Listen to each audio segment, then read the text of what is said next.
Hello, I am Dr. Gary Moss with Allergy and Asthma Specialists. A large part of our practice is treating patients with food allergies. Patients present with food allergies in a number of different ways. They can have eczema or hives, and in severe cases, anaphylaxis. There are a number of foods which cause these food allergies, and testing is an important part of this. Testing for food allergies is more complicated than most people appreciate. You have to be selective about which test to perform. The reason for this is that the tests don't give you a simple yes or no answer.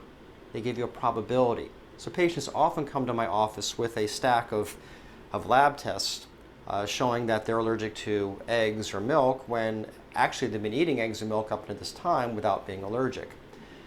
In actuality, what the test shows is that they might be allergic. And so patient history is very important. At Allergy and Asthma Specialists, we select the test very carefully to avoid confusion and excessive cost. There are three methods of testing for food allergy. One is the skin prick test, where we pick the skin with different food allergens to see which one reacts. The size of the reaction tells us how likely somebody is to be allergic, not that they are actually allergic. We could also send blood tests that tell us about the same thing. The blood test and the skin test share the same flaws. They don't miss very much, but they overtest some. So again, it's very important that we're selective by the patient history. The third way of testing is actually to feed the patient the food. This is done under very controlled circumstances to ensure that the patient does not have a severe reaction.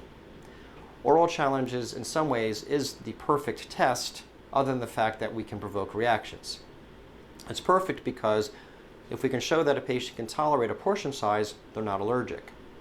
The other thing that the oral challenge tells us that the skin testing and the blood testing does not tell us is what is the threshold of reaction. For instance, we have some patients who might react to a very small trace of food allergens, while the other patients can eat half a peanut butter and jelly sandwiches before their eye starts to swell up. So that tells us how worried the patient has to be when they're eating outside of the home environment. Now, in addition to the skin testing and blood testing for IgE antibody that we do and the oral challenges, you see a variety of other food tests on the market. The two most common we see is one called ALCAT and another IgG to food tests, IgG to foods. These tests actually have no use in medicine. And so if your own physician offers these tests to you, we suggest that you refuse them and see a board-certified allergist instead.